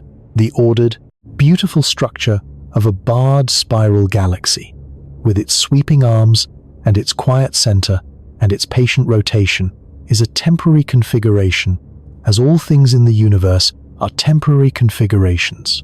But there is another way to see it. The Milky Way has already merged before, many times. The halo is full of the evidence stellar streams disrupted dwarf galaxies, populations of stars with chemical compositions and orbital properties that betray their origin in a different system. The Milky Way we inhabit today is not the galaxy that formed 4 billion years ago. It is the accumulated product of numerous mergers, each one adding material, disrupting existing structures, and eventually settling into a new equilibrium. The merger with Andromeda is not an ending. It is the continuation of a process that has been ongoing since the galaxy's birth. Galaxies grow by consuming each other. This is not violence. It is physics. It is the natural consequence of gravity operating over cosmological timescales. The universe began with small structures and built larger ones through hierarchical merging. The Milky Way is larger than it was because it absorbed smaller systems. Milky Way will be larger than either of its progenitors because it will absorb both. The story does not end. It escalates. And the Milky Way is not only falling toward Andromeda, it is part of a larger structure, the local group, that contains both galaxies along with their satellite systems and approximately 50 other galaxies, most of them small dwarfs, orbiting one or the other of the two giants. The local group spans roughly 10 million light-years and is itself embedded within an even larger structure, the Virgo supercluster, a concentration of thousands of galaxies stretching across 110 million light-years.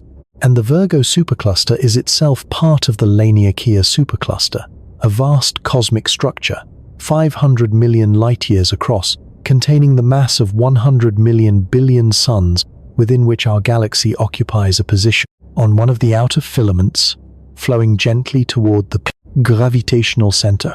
You are not in a galaxy. You are in a galaxy that is in a group, that is in a supercluster, that is in a web of structures stretching across the observable universe. The Milky Way is not a closed system. It is a node in a network. Every structure surrounding it, every dwarf galaxy orbiting it, every larger galaxy in the local group, every supercluster in the cosmic web is connected to it by gravity, by history, and by the shared origin of the Big Bang. When you look at the night sky, you are looking at a small window into that network. The stars of the Milky Way, the smudge of Andromeda, the faint suggestion of the Triangulum galaxy, the third largest in the local group, barely visible to very dark sky observers, has a faint patch in the constellation for which it is named. Everything else, the thousands of galaxies catalogued in the Virgo cluster, the millions catalogued in the observable universe, is beyond the reach of the naked eye. But it is there, all of it connected, all of it moving, all of it subject to the same gravity that is slowly pulling the Milky Way and Andromeda toward their inevitable merger. The universe is not static, it is a system in motion on every scale simultaneously. Planets orbit stars, stars orbit galactic centers, galaxies orbit each other within groups, groups fall toward each other within superclusters, and all of it is embedded in an expanding universe that is on the largest scales, carrying everything away from everything else, while on smaller scales, gravity wins, holding structures together against the expansion. We live in the tension between these two forces, gravity pulling inward, expansion pushing outward. The Milky Way and Andromeda sit close enough to each other that gravity wins, they will merge. But the Virgo supercluster and the Laniakea supercluster will eventually be torn apart by the expansion. The galaxies within them will drift beyond each other's gravitational reach. In the very far future, tens of billions of years from now, the local group will be the only structure remaining bound together in our region of the universe. Everything else will have receded beyond the cosmological horizon, carried away by expansion faster than light can cross the growing distance. The Milky Way's descendants, Milkomeda, and whatever it becomes after further mergers within the local group, will eventually be alone in a darkening universe. No Virgo cluster visible in the sky, no cosmic web of filaments detectable by any instrument, just the merged remnant of the local group's galaxies orbiting each other in the dark, surrounded by an expanding void that grows emptier with every passing eon. But that future is extraordinarily remote, further away in time than the current age of the universe. It belongs to a chapter of cosmic history so distant that the sun will have long since exhausted. Its fuel expanded into a red giant, consumed the inner planets, shed its outer layers as a planetary nebula, and cooled into a white dwarf, slowly fading ember, drifting through whatever the galaxy has become. For now, the Milky Way is here, spiral arms intact, central black hole sleeping, dark matter halo holding everything in place. Andromeda 4 billion years away, falling toward us at 110 kilometers per second. For now, there is time. And in that time, in the brief window of cosmic history that this planet has occupied, and that this species has occupied, an even briefer fraction of something remarkable happened. Something that, as far as we know, has no precedent in the 4 billion year history of the Milky Way, and no guarantee of existing anywhere else within it. Matter organized itself into structures capable of asking where they came from. That is where we need to go next. Not outward to the edges of the local group or forward to the merger with Andromeda, but inward, to the most personal scale of all. To the question of what connects you specifically, physically, materially, to the galaxy you have spent this entire journey learning about. Because the connection is more literal than you might expect, and it changes everything about what it means to look up at the Milky Way on a clear night. 0917. You are made of the Milky Way. Not metaphorically, not in the loose, poetic sense that we sometimes invoke when we want to make science sound profound. In the most literal, physical, chemically precise sense available to the language of science, the atoms composing your body were forged inside stars that lived and died within this galaxy. Billions of years before the sun existed, billions of years before this planet coalesced from the debris of those deaths. The iron circulating in your blood right now was synthesized in the core of a massive star during the final moments of its life, released into the interstellar medium when that star exploded, incorporated into a molecular cloud, collapsed with that cloud into the solar nebula, accreted into the early Earth, cycled through geological and biological processes across billions of years, and arrived eventually in you. That iron has been inside a star. It has survived a supernova. It has drifted through interstellar space for millions of years, and now it is carrying oxygen through your body, enabling the cellular respiration that powers the neurons firing as you process these words. This is not a story. This is chemistry. This is the nuclear physics of stellar interiors and the gravitational dynamics of molecular cloud collapse and the biochemistry of hemoglobin. Every step is documented, understood, traceable. The connection between you and the Milky Way is not abstract. It is written in the periodic table, in the abundances of elements in your body, in the isotopic ratios of atoms that carry the fingerprints of the specific stellar processes that created them. Let us trace it properly. Let us follow the atoms backward through time to where they came from. The universe began approximately 13.8 billion years ago in a state of extraordinary density and temperature. In the first few minutes after the Big Bang, the conditions were hot enough for nuclear fusion to occur on a cosmic scale. Protons and neutrons combined to form the lightest nuclei: hydrogen, helium, and trace amounts of lithium. These were the only elements the Big Bang produced. Everything else, every element heavier than lithium in the periodic table, did not exist. Carbon, nitrogen, oxygen, iron, calcium, phosphorus, potassium, all of it absent. The early universe was chemically impoverished in a way that made life as we know it impossible. The elements that make life possible were made later, inside stars. The first stars formed roughly 200 million years after the Big Bang, when dark matter halos had grown massive enough to pull hydrogen and helium gas into concentrations dense enough to ignite nuclear fusion. These stars, sometimes called population 3 stars, the first generation, were different from any stars that exist today. They contained no heavy elements at all. They were composed purely of the primordial hydrogen and helium of the Big Bang, and because the absence of heavy elements meant they could not cool as efficiently as later stars, they tended to be very massive, perhaps hundreds of times the mass of the Sun. Massive stars burn fast and die young. A star 100 times more massive than the Sun, Cancum, live only a few million years, a cosmic eye blink. During that brief life in the nuclear furnace, at its core, it fused hydrogen into helium, helium into carbon, carbon into oxygen, oxygen into neon, neon into silicon, silicon into iron. Each fusion reaction released energy and built heavier elements from lighter ones, climbing the periodic table step by step until reaching iron, to the element with the most tightly bound nucleus, the endpoint of stellar fusion, the atom from which no further energy can be extracted by combining it with anything else. When a massive star builds an iron core, the fusion stops.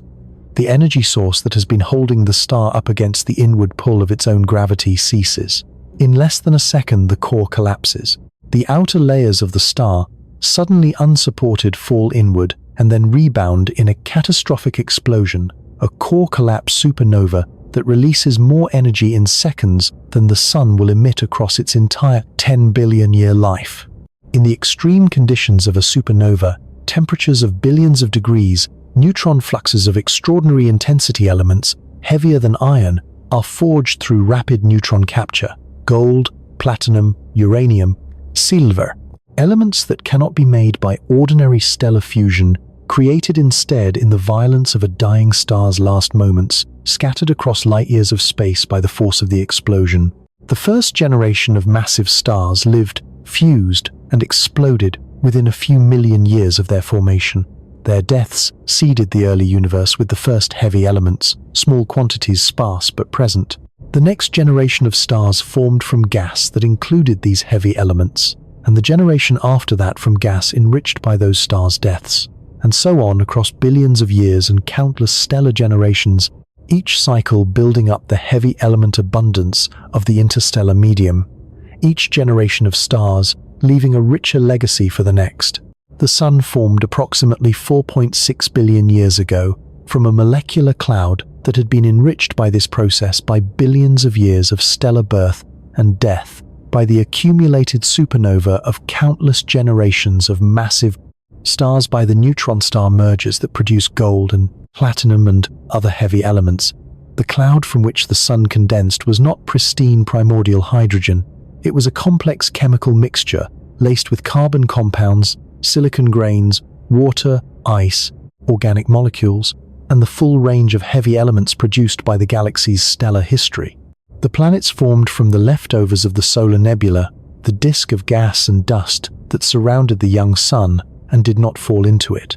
Earth coalesced from rocky planetesimals rich in silicates, iron, magnesium, and oxygen. Over hundreds of millions of years, the young Earth differentiated heavier elements, sinking to the core, lighter ones rising to the mantle and crust. Water arrived, perhaps carried by comets or asteroids from the outer solar system.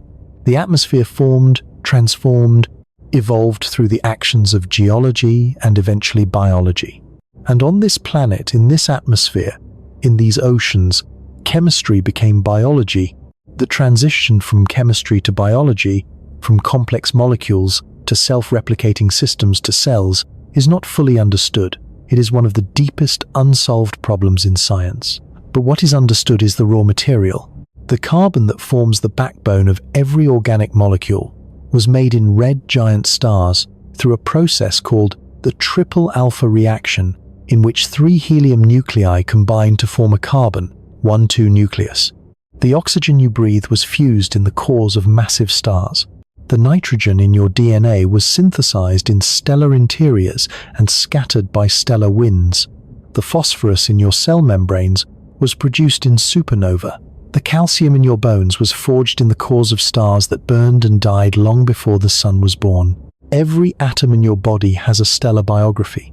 The carbon in your left hand may have passed through a different star than the carbon in your right hand. The iron in your blood may have been synthesized in a supernova that occurred 8 billion years ago, while the calcium in your skeleton may have come from a star that exploded 6 billion years ago in a different part of the galaxy. You are not assembled from a single source. You are a composite, a gathering of atoms from different stellar generations, different locations in the galaxy, different moments in the Milky Way's history, all brought together by the processes of planetary formation and biological evolution into the specific arrangement that constitutes you. You are a library of stellar histories, a walking archive of galactic chemistry, a temporary structure assembled from atoms that have each traveled their own extraordinary path through cosmic time and space to arrive at this moment in this configuration. This changes what it means to ask, how big is the Milky Way? We began this journey with that question. We approached it through the lens of distance, the staggering span of 100,000 light-years, the 828,000 kilometers per hour of the solar orbit. The Voyager probe's tiny fraction of a light-year covered in nearly 5 decades of travel. We approached it through structure, the spiral arms, the central bar, the dark matter halo, the sleeping black hole at the center. We approached it through time, the 26,000-year journey of light from the galactic center, the 100,000-year span of light crossing the disk. And now we approach it through you. Because the Milky Way is not only the structure out there, it is also the substance in here. The galaxy's size is not only measurable in light years, it is also measurable in the number of stellar generations whose deaths contributed to the atoms currently composing your body. It is measurable in the billions of years of galactic chemistry that produce the molecular complexity required for life. It is measurable in the precise calibration of our position within the galaxy, far enough from the violent center, enriched enough by prior stellar generations, stable enough in our inter-arm location that made the emergence of biology possible on this planet. The Milky Way is large enough to have created you. That is its most astonishing dimension. And here is the fact that completes the loop, the fact that brings you back to the beginning of this journey and reframes everything we have covered. You are the only part of the Milky Way that knows it exists. Or at least, to be precise about what we can claim, you are part of the only portion of the Milky Way that we know knows it exists. There may be other minds elsewhere in the galaxy, other arrangements of matter that have achieved awareness and are asking their own versions of these questions under different skies. We do not know. The search continues. The answer is not yet in. But here on this planet, something happened that has no known precedent in the 4 billion-year history of the Milky Way. Matter, the same matter forged in stellar interiors scattered by supernova, gathered into planets, Shaped by billions of years of biological evolution, matter organized itself into structures capable of curiosity, into nervous systems capable of abstraction, into minds capable of looking up at the band of light, crossing the night sky and asking, what is that? How large is it? What am I in relation to it? The galaxy did not set out to produce this outcome. There was no intention, no design, no purpose encoded in the physics of stellar fusion or the chemistry of molecular clouds. The emergence of consciousness on this planet was the result of a vast chain of contingent events, any one of which altered might have produced a different outcome, a slightly different supernova composition, a different trajectory for the molecular cloud that became the solar nebula, a different impact history for the early Earth, a different evolutionary branching point somewhere in the 3 billion year history of life on this planet. And yet here we are. The Milky Way, through the entirely undirected processes of physics and chemistry and biology, produced something capable of measuring its own diameter. That is not a small thing. William Herschel, counting stars in the 18th century, trying to map a galaxy he could not see from outside, using instruments that could not penetrate the dust. He was the Milky Way attempting to understand itself. Henrietta Leavitt, discovering the period luminosity relationship for Cepheid variables in a room full of photographic plates, paid 25 cents an hour. Working in conditions of profound institutional inequality, she was the Milky Way, reaching towards self-knowledge through a mind that the galaxy's own history had produced. Vera Rubin, measuring rotation curves in spiral galaxy after spiral galaxy, accumulating the evidence for dark matter, while working in a field that underestimated her. She was the Milky Way, discovering the invisible hand that holds it together. Every astronomer who has ever pointed a telescope at the night sky, every physicist who has ever derived an equation describing stellar interiors or galactic dynamics or the behavior of space-time near a black hole, every human being who has ever stood outside on a clear night, looked up at the pale band crossing the sky and felt the pull of curiosity. They are all the Milky Way, doing what the Milky Way apparently does when given sufficient time and the right conditions, wondering about itself. This is what makes the question of the galaxy's size ultimately personal. Not because the galaxy cares about us, it does not in any meaningful sense. Not because our existence is necessary to the galaxy's functioning, it is not. The Milky Way would rotate just as steadily, its arms would sweep through the disk just as gracefully, its central black hole would sleep just as quietly, whether or not any of its constituent matter had ever organized itself into something capable of thought. But we are here, and being here we look, and looking we measure, and measuring we discover that we are inside something 100,000 light years across, containing hundreds of billions of stars held together by a substance we cannot identify, anchored by a black hole we cannot directly see, falling toward a neighboring galaxy we will not reach for 4 billion years.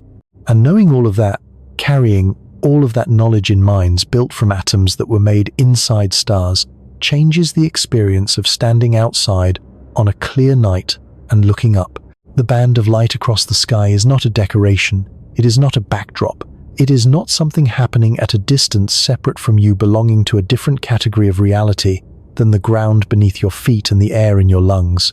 It is the edge-on view of the structure you are inside, the accumulated light of hundreds of billions of stars, most of them so distant that they blur into a continuous glow, all of them orbiting the same center you orbit, all of them composed of the same atoms that compose you, all of them part of the same 100,000 light-year wide structure that has been rotating steadily through intergalactic space for the better part of 10 billion years. You are not looking at the Milky Way, you are the Milky Way looking at itself, and there is something in that, something in the recognition that the matter of the cosmos has arranged itself here into a form capable of comprehending the cosmos that is worth sitting with, not rushing past, not filing away as an interesting fact, and moving on. Actually sitting within the way you sit, with something that genuinely changes the texture of your experience. The galaxy is vast. We have established that beyond any possibility of doubt. 100,000 light years across. A dark matter halo extending perhaps twice that. A central black hole of 4 million solar masses. a collision with Andromeda 4 billion years hence, figures that exceed the capacity of human intuition to genuinely grasp, that require analogies and scale models and careful patient reasoning to even begin to approach. And yet, the galaxy produced you. It produced in you something capable of grasping imperfectly, incompletely, but genuinely what it is. Something capable of measuring its diameter and calculating its mass and tracing the orbit of stars around its central black hole and detecting the gravitational influence of its invisible dark matter halo. Something capable of building instruments, Gaia, the Event, Horizon Telescope, the James Webb Space Telescope, Voyager, that extend its senses far beyond what evolution equipped it with. Something capable in this moment of recognizing that the iron in its blood was made in a star. That is the Milky Way's most extraordinary property, not its size, not its age, not the elegance of its spiral arms, or the mystery of its dark matter, or the drama of its sleeping central black hole. And in making you, it made something that could look back. Go outside tonight if the sky is clear where you are. Find a dark place away from the city lights and let your eyes adjust. Let the stars emerge slowly, one by one, and then in clusters until the sky reveals its full depth.